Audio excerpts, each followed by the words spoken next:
Fala galera do vestibular, tudo bem com vocês? Eu sou o Adi Zanardini e esta é a nossa segunda aula das 4 que falaremos sobre João Cabral de Melo Neto e Morte e Vida Severina. É muito importante que vocês leiam o poema na íntegra. Eu li em voz alta, deu mais ou menos 48 minutos de leitura, não tem desculpa para não ler, hein? Lembra no vídeo anterior quando eu disse que Morte e Vida Severina é um poema dramático? Então hoje nós vamos analisar a obra de maneira a entender sua estrutura, personagens e movimento literário ao qual ela pertence. Vem comigo!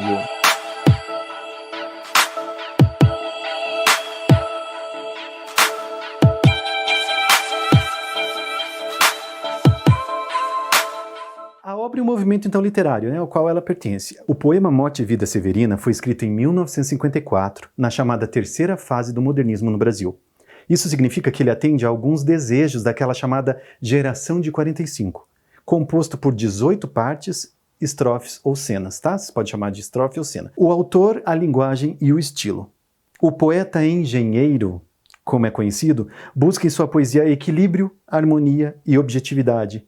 É avesso às adjetivações desnecessárias, ele quase não trabalha com adjetivos, mas substantivos, verbos, tá? Ruptura com a poesia de inspiração, seu trabalho poético rompe com esse mito, pois prega que a poesia não está no sentimento do poeta, ou mesmo na beleza dos fatos, mas na organização do texto, no rigor da sua construção. Busca de simetria. O ideal de simetria só pode ser atingido por meio de um trabalho rigoroso da linguagem poética. No poema O Engenheiro, ele tem um poema que chama O Engenheiro, de 1945, o ideal de um projeto geométrico de construção emerge. Objetividade da palavra escrita. Com a psicologia da composição, Fábula de Anfion e Antíode, trilogia de 1947, rompe de vez com a fantasia e constrói poemas por meio da objetividade da palavra escrita e não pelos estados da alma da tradição romântica. Poesia de ênfase sociológica. A partir de 1950, com O Cão Sem Plumas, inicia-se um ciclo de poemas de ênfase sociológica. Prossegue com O Rio e Morte e Vida Severina, em que a denúncia da miséria nordestina segue os dois movimentos que aparecem no título, Morte, Vida. A objetividade e a tendência à exatidão da palavra e constatação da realidade. Seus versos, a emoção contida, concentrada, sem excessos ou derramamentos. A palavra ganha espessura, concretude, enriquecendo-se em qualidade. Versos concisos, enxutos, cada palavra adquire o máximo de conotação possível. Lembram de conotação e denotação? Denotação é o sentido literal da palavra, exemplo, cabeça. Conotação é o sentido figurado, subjetivo da palavra, principalmente dentro do contexto, exemplo, cabeça do fósforo. Esses recursos subjetivos são encontrados muito na obra cabralina em figuras de linguagem como a metáfora, por exemplo. Apesar de que no poema estudado vocês poderão ver a figura de linguagem anáfora, bastante utilizada pelo autor. Depois nós vamos ver a anáfora, onde que está essa figura de linguagem, certo? Uma preocupação com a construção estética do verso e do poema, rigor formal, forte temática social, muito preocupado com a perfeição do texto. Sua poesia é um constante remoer da mesma matéria em novas experiências. Poesia antilírica, antissentimental, anti-inspiração. Mais sobre a terceira fase do modernismo. A geometria, o cálculo, a clareza são elementos da tradição clássica que o autor retoma para renovar a poesia modernista. Recusa o verso livre e restaura a métrica tradicional, preferindo a rima toante, uma forma mais apagada e menos evidente de sonoridade. Faz uso muito expressivo de sonoridades periféricas da tradição poética, como a aliteração e a assonância. O que é a aliteração? A aliteração é a repetição de um mesmo som consonantal ou de sons consonantais parecidos, como no trecho extraído do tema Será a novena de santo? Será algum mês de Maria? Quem sabe até se uma festa ou uma dança não seria. Percebe o som de s? Ele está insistente nesse trecho. Já a assonância é a repetição de um mesmo som vocal, ou de sons vocais, como no trecho extraído do poema. Belo porque corrompe com sangue novo a anemia, infecciona a miséria com vida nova e sadia, com oásis o deserto com ventos e calmaria. Então a terminação ia, é uma marca de assonância, certo? Adota os metros, dando preferência ao octassílabo e ao eneassílabo, 8 e 9 sílabas. Retoma a estrofação regular, consagrando novamente a quadra ou outras formas estróficas que dão muita personalidade ao seu estilo rigoroso e geométrico, porém nunca escreveu um soneto, por considerá-lo uma forma fixa, muito tradicional e limitadora. Bom, exemplo de quadras no poema. O verso 1, a estrofe ou cena, 14. Todo o céu e a terra lhe cantam louvor, foi por ele que a maré esta noite não baixou. Então é um exemplo de quadra aí para vocês, vai aparecer aí no vídeo. Agora sobre a estrutura. Como um auto que se propõe também a ser, lembra que o subtítulo é Auto de Natal Pernambucano? A obra tem o que uma peça teatral precisa, rubricas ou didascálias e falas ou diálogos, certo? Rubricas ou didascálias, o que são isso? Eu vou colocar aí para vocês a definição na tela, eu leio junto. São indicações do autor que vão auxiliar tanto o encenador quanto os atores. Nelas, há indicações de ações dos personagens, suas características físicas e psicológicas, elementos de cenário, movimentação, indicação de sonoplastia, de iluminação, de figurinos e também saltos cronológicos. Olhem a primeira frase do poema. O retirante explica ao leitor quem é e a que vai. Lembra da primeira aula que falei que a palavra leitor pode ser substituída por plateia? O retirante explica à plateia quem é e a que vai. Isso quer dizer que o personagem vai se apresentar e dizer qual a finalidade de sua ação. E é justamente o que ele faz. E ficamos sabendo que seu nome é Severino. O meu nome é Severino, não tenho outro de pia. Você sabe o que é ter um nome de pia? Essa pia aí, não é uma pia qualquer, é a pia batismal. Receber o nome de pia é receber um nome através do sacramento católico do batismo. Em outras palavras, é ser batizado na Igreja Católica, tá? Com um nome.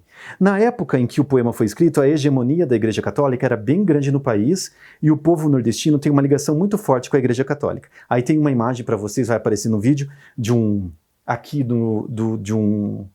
batismo, da pia batismal. E aqui, o caso do padrinho Padre Cícero, Aqui também tem uma imagem do padroeiro do Nordeste, muito popular, tá? Esse padrinho Padre Cícero. Vamos voltar agora ao Morte e Vida Severina? Vamos conhecer os personagens? Severino, 2 homens que carregam um defunto a quem levam para enterrar, uma mulher rezadeira, amigos de um defunto, que é um trabalhador de eito, de empreitada, que eles vão enterrar, 2 coveiros, o morador de um dos mocambos que existem entre o cais e a água do rio, José Carpina, uma mulher, amigos de José Carpina, o pai da criança que nasce, vizinhos de José Carpina, o pai da criança que nasce, e 2 ciganas e etc. Alguns outros, digamos que figurantes que aparecem.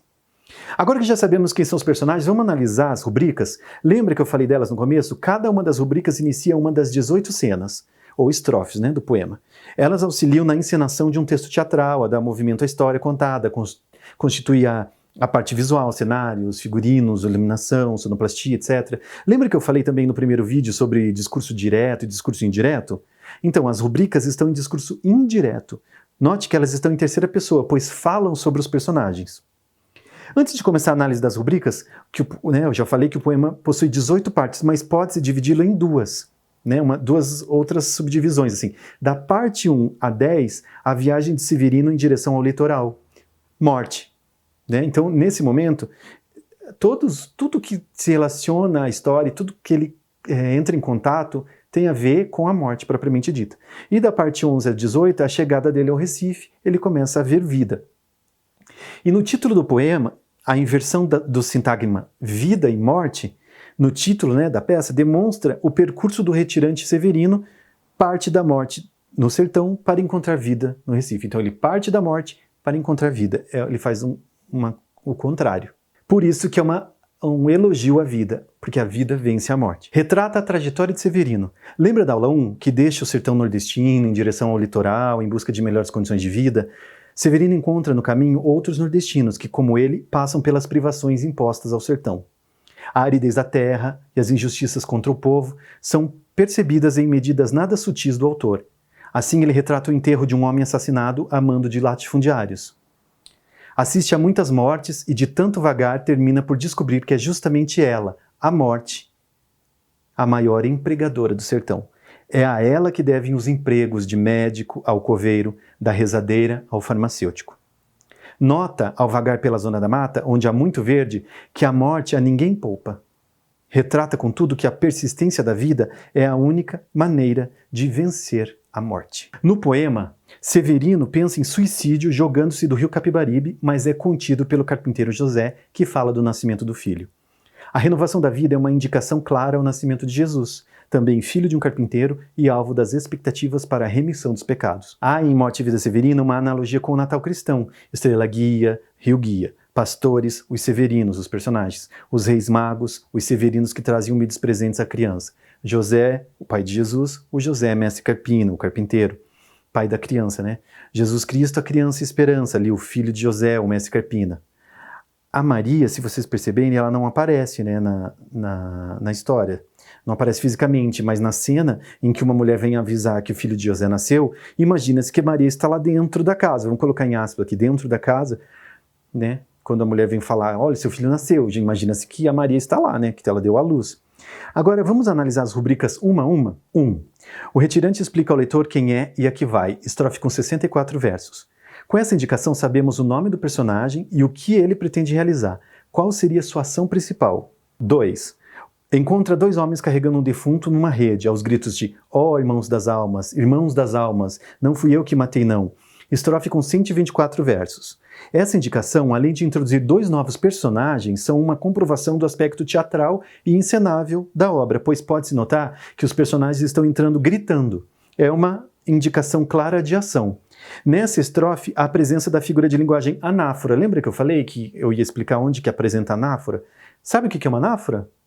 É uma repetição de uma ou mais palavras nos versos. Nessa estrofe, se vê tal figura de linguagem bem presente nas palavras irmãos das almas. Aparece em 15 quadras, irmão das almas aparece em 16 quadras. Confira no fragmento extraído do poema.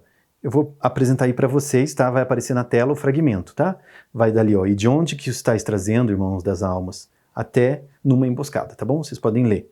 Estrofe 3. O retirante tem medo de se extraviar porque seu guia, o Capibaribe, cortou com o verão. Estrofe com 52 versos. Essa indicação dá a ideia de estado emocional do personagem, de como ele se sente confuso ao se deparar com a interrupção do rio. Lembra que há um filme, uma série e uma animação também do poema? Nessas adaptações intertextuais, se pode ilustrar com mais verossimilhança esse aspecto do rio. Se você tiver curiosidade de assisti-las, tente ver como os diretores delas mostraram tal interrupção do rio. Por que você acha que isso acontece? Estrofe 4. Na casa que o retirante chega, estão cantando excelências para um defunto, enquanto um homem, do lado de fora, vai parodiando as palavras dos cantadores. Estrofe com 25 versos. Essa indicação mostra a ação do personagem de parar numa casa e uma ação comum àquela cultura, cantar excelências para um defunto. O que seria isso? Vai entrar aqui uma imagem de uma senhora, vejam. Cantar excelências é um ritual religioso e cultural influenciado pelos portugueses. Este consiste num grupo de mulheres que encomendam a alma de alguém que morreu, rezam cantando para que a alma tenha um bom destino para o além. Estrofe 5. Cansado da viagem, o retirante pensa em interrompê-la por uns instantes e procurar trabalho ali onde se encontra. Estrofe com 46 versos. Essa indicação mostra o estado de ânimo de Severino e uma reflexão sobre a existência dele. Ele constata que desde que iniciou sua retirada, só se deparou com morte e situações correspondentes a ela. Na estrofe 6, tal constatação se comprova. Aí tem uma... Vou passar para vocês a imagem da estrofe 5, tá? Para vocês verem. Então, a estrofe 6. Dirige-se à mulher na janela, que depois descobre tratar-se de quem se saberá. Estrofe com 144 versos. Essa mulher representa uma outra atividade comum naquela região, a de rezadeira. Neste momento, Severino percebe que todas as atividades para fazer ali naquela região têm a ver com morte. O trecho aqui, ó, que eu vou mostrar para vocês, mostra essa atividade no discurso direto da rezadeira. Leiam lá. Mas diga-me, retirante, sabe benditos rezar, sabe cantar excelências, defuntos encomendar, sabe tirar ladainhas, sabe mortos enterrar? Veja essa questão que eu trouxe para vocês extraída da internet. Você pode pausar o vídeo aí para pensar, eu vou colocar aqui para vocês, tá bom? A imagem. Em Morte e Vida Severina, no diálogo entre o retirante e a mulher na janela, a rezadeira titular, indicam-se vários motivos pelos quais Severino não encontrará emprego no local a que chegara. Um desses motivos, de fato, presente na obra citada, encontra-se em... Leiam aí as alternativas e já vem com a resposta. A resposta é a C. Por ser... O que diz lá C, ó? Por ser desprovido de cultura religiosa e de vínculos com o catolicismo, o sertanejo marginaliza-se ao chegar à zona da mata. Certo? Tal marginalização do personagem se comprova nesses versos aqui, ó. Mas diga-me, retirante, sabe benditos rezar, sabe cantar excelências, defuntos encomendar, sabe tirar ladainhas, sabe mortos enterrar? Aí o que o Severino responde? Já velei muitos defuntos, na serra é coisa vulgar, mas nunca aprendi as rezas, sei somente acompanhar. Certo? O fato de não saber as rezas, né, de não ter essa prática que acompanha velórios e enterros, Severino fica impossibilitado de trabalhar. Estrofe 7. O retirante chega à zona da mata, que o faz outra vez pensar em interromper viagem. Essa indicação é um salto no tempo e no espaço, demonstra movimento, agilidade do texto. Olha o trecho que eu vou passar para vocês. Novamente aparece o adjetivo Severina para definir uma vida triste. De certo a gente daqui jamais envelhece aos 30, nem sabe da morte em vida, vida em morte Severina. Vamos pensar juntos. O que leva Severina a constatar que as pessoas da zona da mata não levam uma vida severina? Pode pausar o vídeo para pensar. É que nesse momento do seu trajeto, o Severino, ele ainda acha que a seca é que faz da vida severina. Mas, um pouco mais à frente, veremos que não é bem isso. Estrofe 8. Assiste ao enterro de um trabalhador de eito e ouve o que dizem do morto os amigos que o levaram ao cemitério. É uma estrofe com 112 versos. Essa indicação diz respeito aos comentários sobre a vida severina que o morto levava. Nessa estrofe aparece o trecho da música famosa Funeral de um Lavrador, a qual Chico Buarque compôs para a montagem teatral de 1966. O refrão da música contém uma frase dessa estrofe: é a parte que te cabe desse latifúndio. Aqui tem a ilustração do Chico Buarque, eu coloquei para vocês. O link da música vai ficar na descrição do vídeo para quando você quiser ouvir, beleza? Estrofe 9. O retirante resolve apressar os passos para chegar logo ao Recife. Estrofe com 44 versos.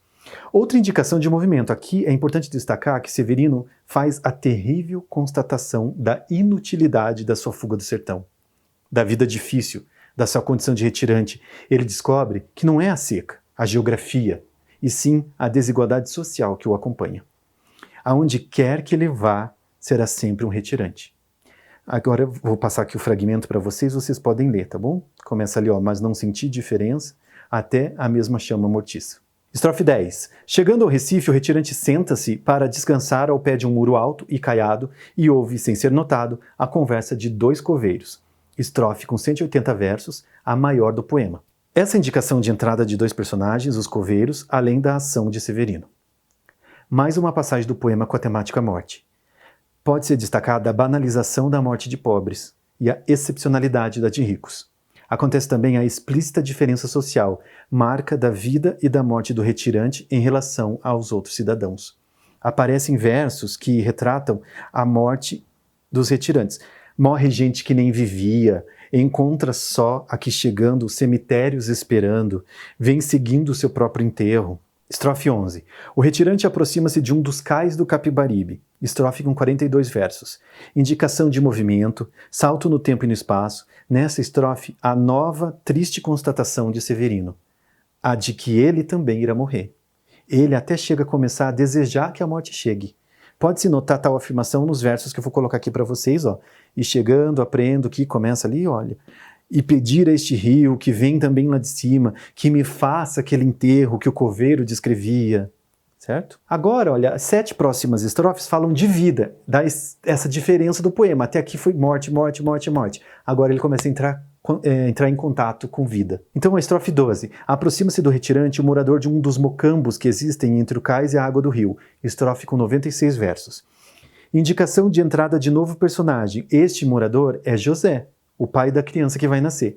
Nessa estrofe está a pergunta crucial de Severino ao outro personagem. Se vale a pena continuar a viver nessa vida de sofrimentos? Ou se é melhor saltar da ponte da vida? Tal pergunta é respondida no monólogo final.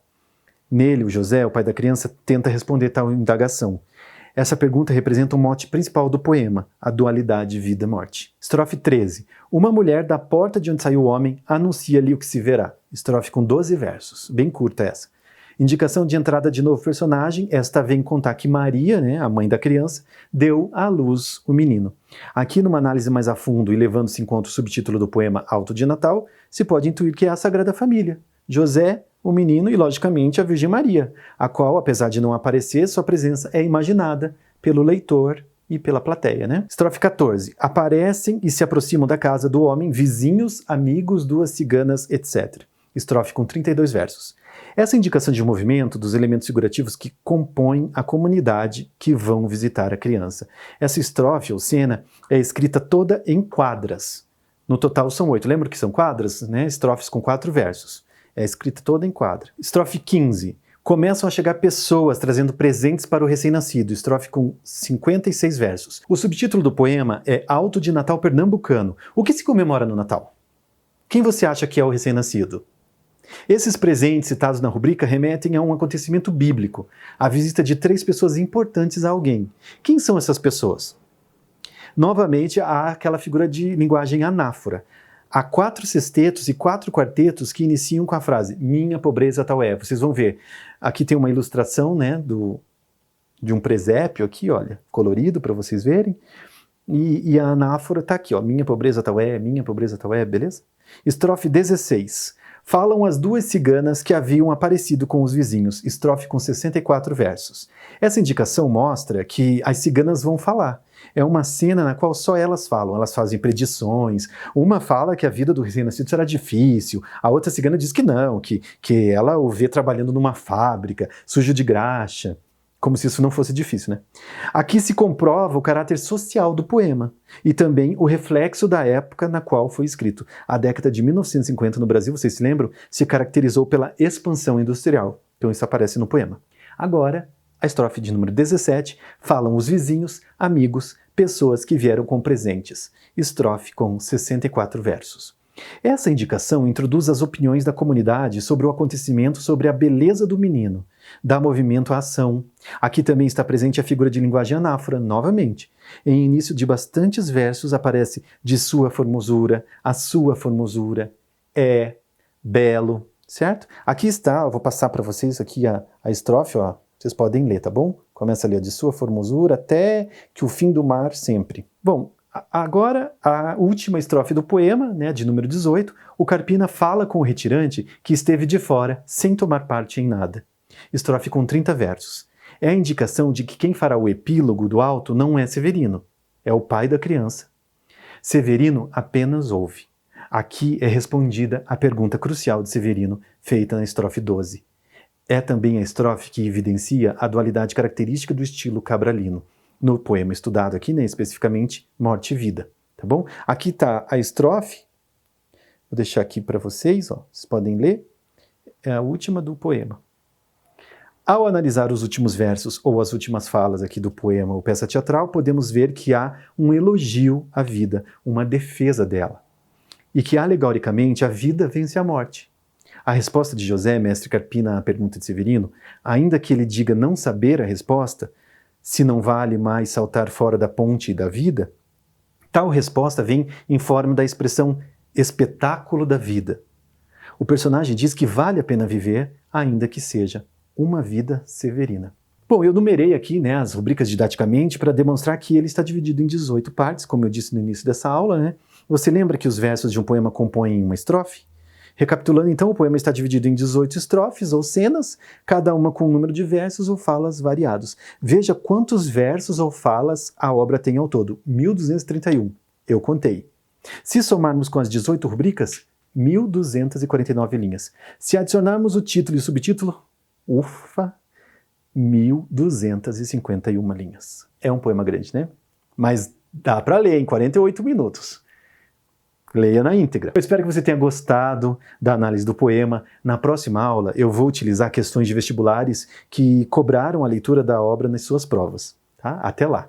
Bons estudos!